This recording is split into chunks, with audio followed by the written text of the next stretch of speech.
সামনেই শ্রাবণ মাস আসছে।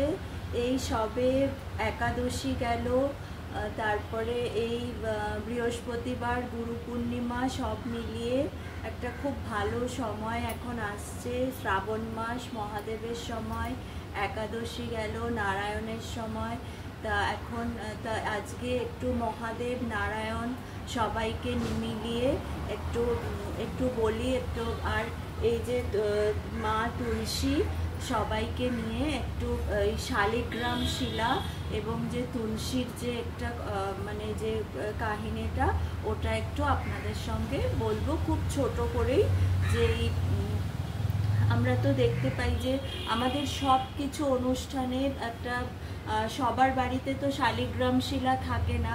তা আমাদের পুরোহিত সব জায়গায় একটা সিংহাসনে আমরা দেখি যে শালিগ্রাম শিলা নিয়ে আসে, যে সব কিছু অনুষ্ঠানে, সব আচার অনুষ্ঠানে, বিবাহ, পুজো, এমনকি যে কোনো শ্রাদ্ধানুষ্ঠানেও সব কিছুর একটা সিংহাসনের মধ্যে, একটা ছাতা দেওয়া সিংহাসনে শালিগ্রাম শিলা নিয়ে আসা হয় একটা, এবং পুরোহিতের সঙ্গে শালিগ্রাম শিলা থাকে এবং তার মাথায় সবসময় একটা তুলসী থাকে এবং তার নিচেও তুলসী থাকে।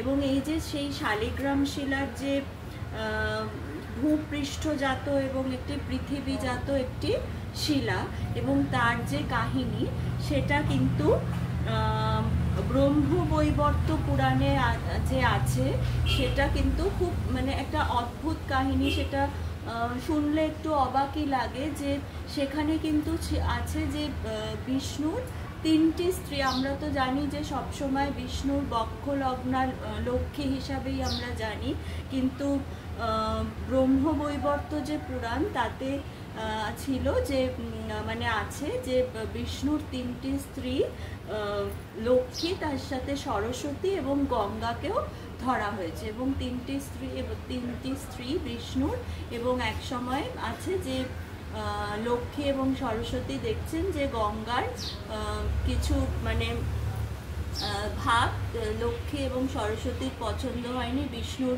প্রতি বেশি অন্তরঙ্গ যখন তিনি হয়ে গেছিলেন, তা লক্ষ্মী অত কিছু গা করেননি,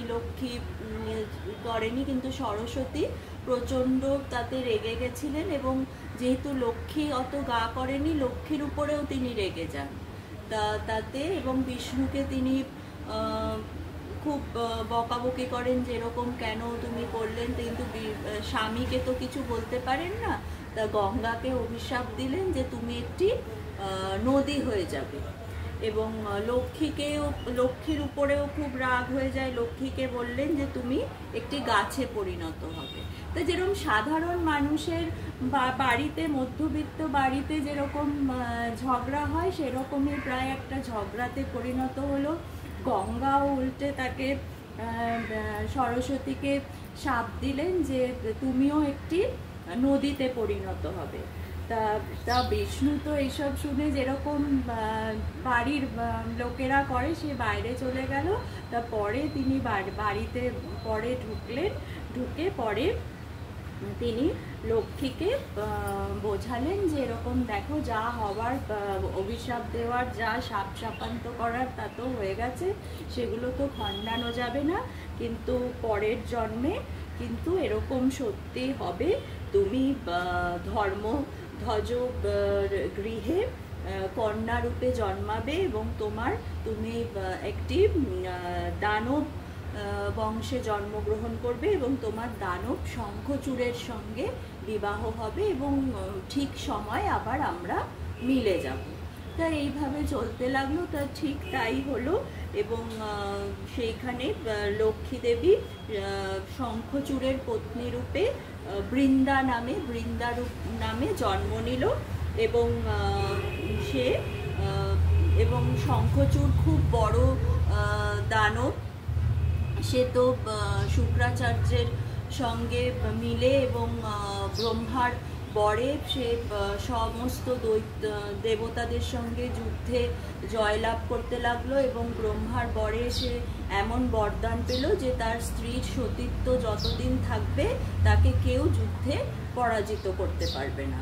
এবং সে তখন স্বর্গ লাভ করতে গেল।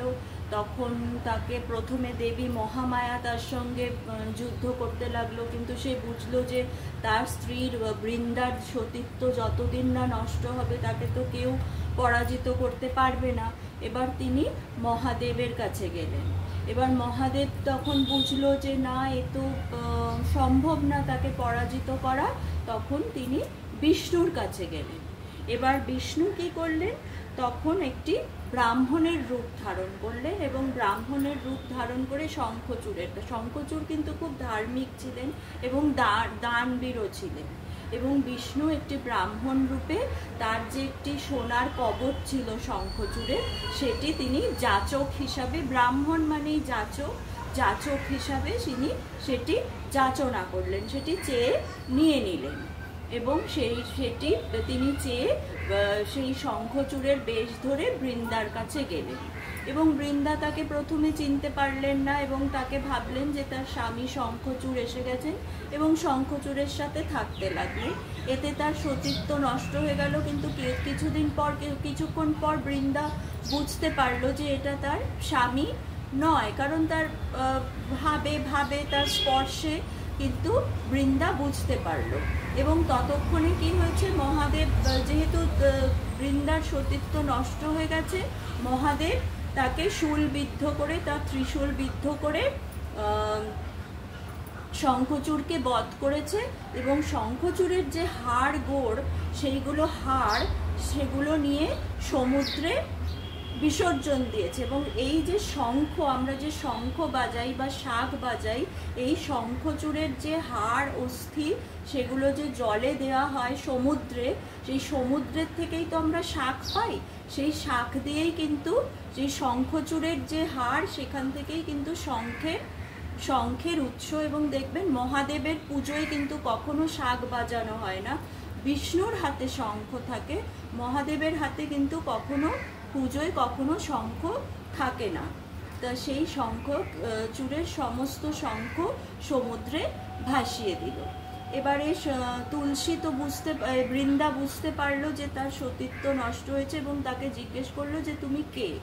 তখন নারায়ণ তার আসল রূপ ধারণ করলো এবং তখন তাকে স্মরণ করালো যে দেখো, এরকম আমাদের মধ্যে তো এরকম কথাই হয়েছিল এবং সরস্বতীর অভিশাপেই কিন্তু এসব হয়েছে।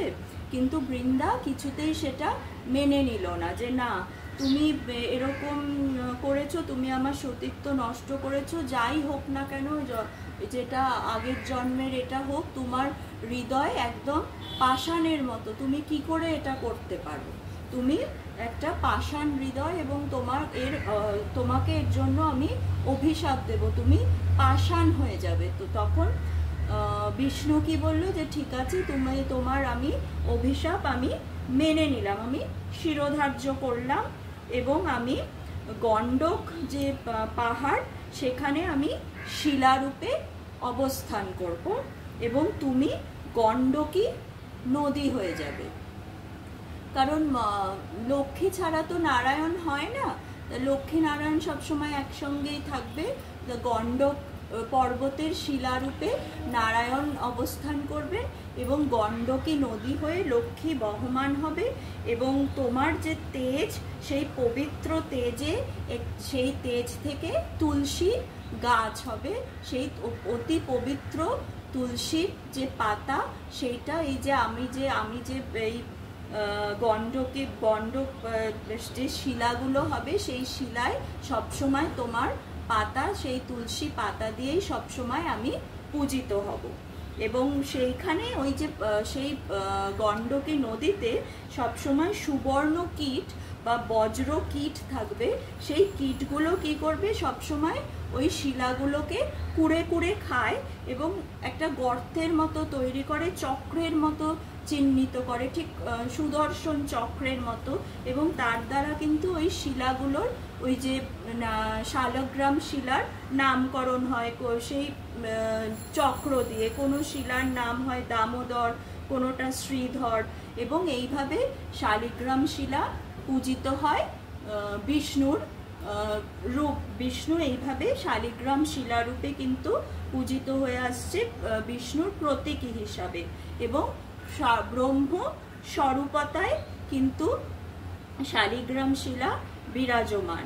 সমস্ত ব্রহ্মকে, সমস্ত বিষ্ণু, সমস্ত ব্রহ্মরূপে এই শালিগ্রাম শিলার মধ্যে আমরা দেখতে পাই, এবং সবসময় তুলসী দিয়ে তাকে, তুলসী ছাড়া কখনো শালিগ্রাম শিলা পূজা করা হয় না। এবং এটাই হলো যে শালিগ্রাম শিলা এবং তুলসীর ইতিহাস।